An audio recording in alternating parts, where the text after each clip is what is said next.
Today's video, we're going to treat the exterior of a home. We're going to demonstrate how to treat the foundation as well as the eaves and doing the granular treatment. One of the first things that you want to do prior to treating anyone's home is get a brief overview and overlay of the home to see where there might be some issues. Right here, when we have thick vegetation around the base of the home, it may be difficult to get right around the foundation, and so we're going to want to be thinking of ways that we can make sure our products get to where they need to be.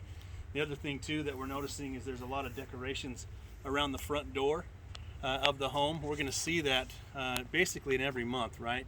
People are going to decorate for each season and have some knickknacks around the house. We want to make sure that we're doing our best to make sure that we don't get product on that, and so we need to come up with a plan on how to avoid that. When doing an exterior treatment of the home, we're going to treat up on the side of the home about 3 feet and about 3 feet out. So we're going to go between 5 and 6 feet worth of exterior foundation protection.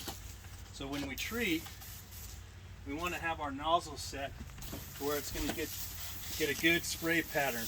In these instances, distance is going to be your friend, right? We want that spray pattern to be able to work for us. So we're going to stand a little bit further away from the home just to make sure that we're getting the coverage that we need. All sorts of insects and spiders like to nest around these electrical boxes, and so we want to make sure that we're getting all the way around them.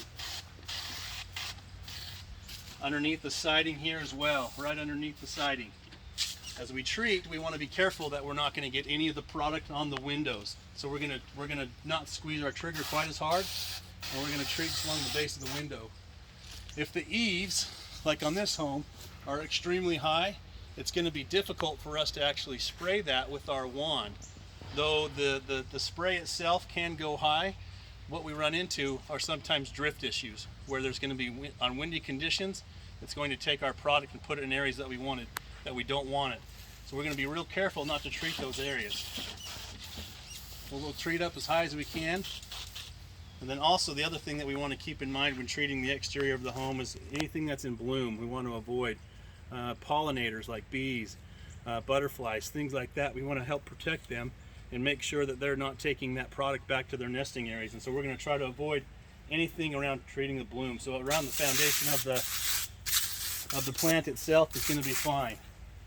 Again, treating up and down, making that barrier 2 and 3 feet up on the side of the home and 2 and 3 feet out.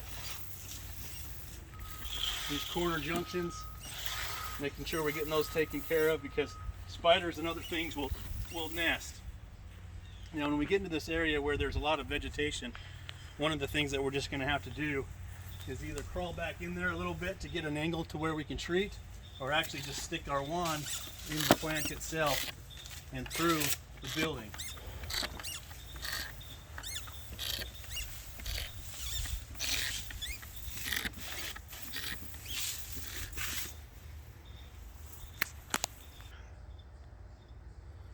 This area of the home has a lot of vegetation where a lot of spiders and other things can nest and make webs, and so we're going to treat down past this vegetation and this foliage area to get the foundation of the home. Real quick, some of these plants that are not blooming, we can just do a quick spritz to try to help control some of the spiders and things that are around.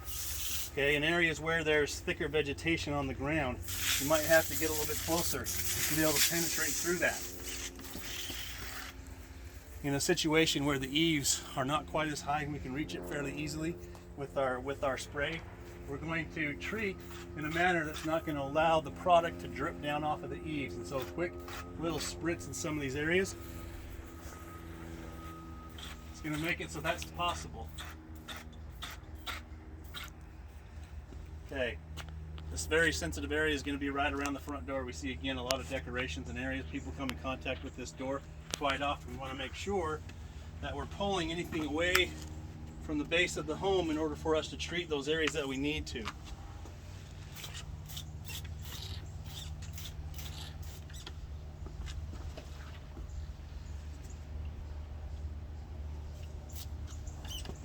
Just paying attention to where potential wasps, spiders, and other insects can harbor.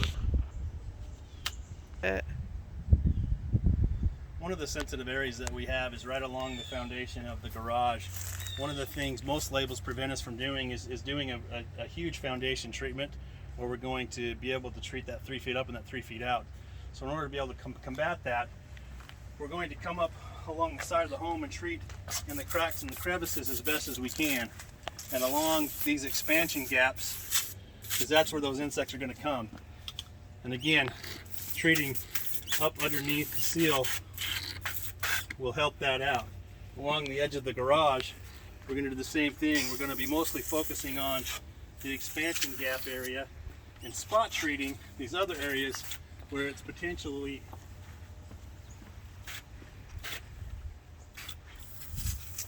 room for insects and other spiders to get the product on them.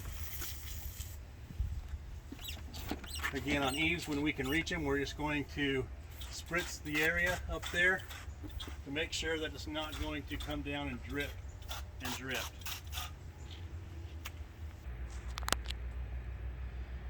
We have some other areas that are of potential concern. One of these is going to be a firewood.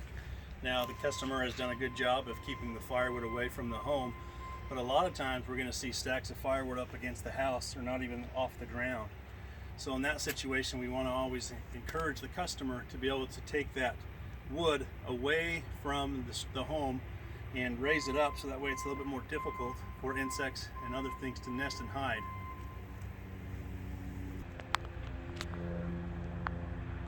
Another item of concern is going to be these garden areas. Again, this garden is away from the foundation of the home, but oftentimes as we come around the corner of a home, we're going to see that the garden is there. When if we're not paying attention, we're going to spray directly into that. We cannot and do not treat garden areas, but we can treat around them. But that's one thing to always keep in mind, are these garden boxes, keeping our products outside of those garden boxes. All right, we have a porch or a patio that extends off of the structure.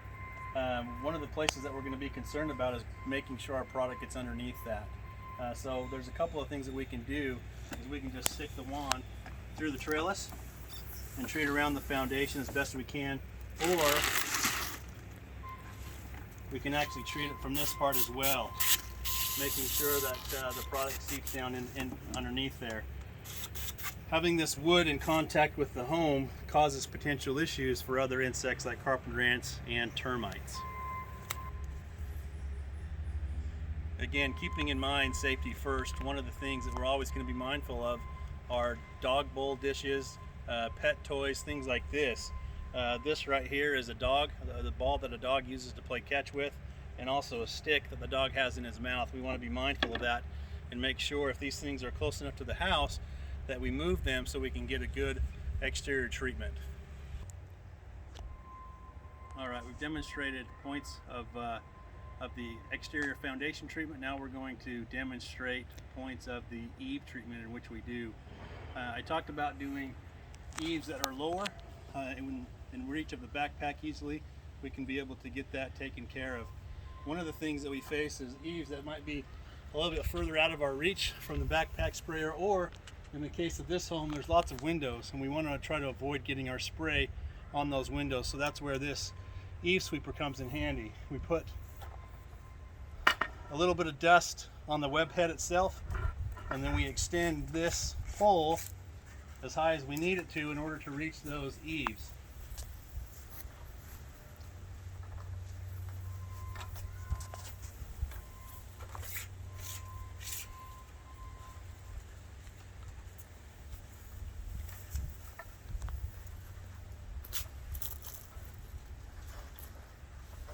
So we're just going to sweep any wasp nests, spider webs along the eaves.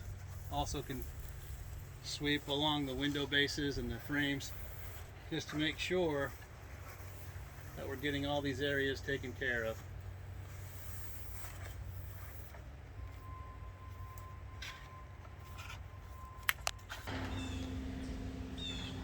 Alright, we're in the backyard of that same home. We're going to granulate what we call transition zones. Transition zones are where it goes from, say, like a tree or overgrowth area into the manicured lawn area. So we call that a transition zone because we don't know why.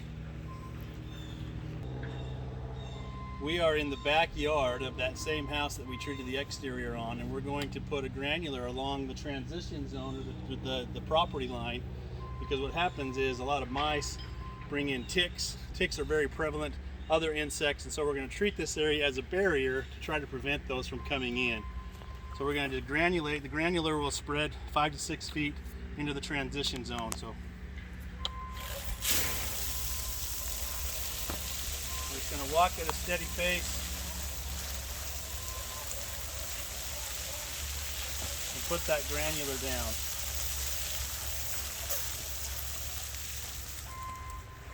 Being careful not to get the granular on things that your customer comes in contact with.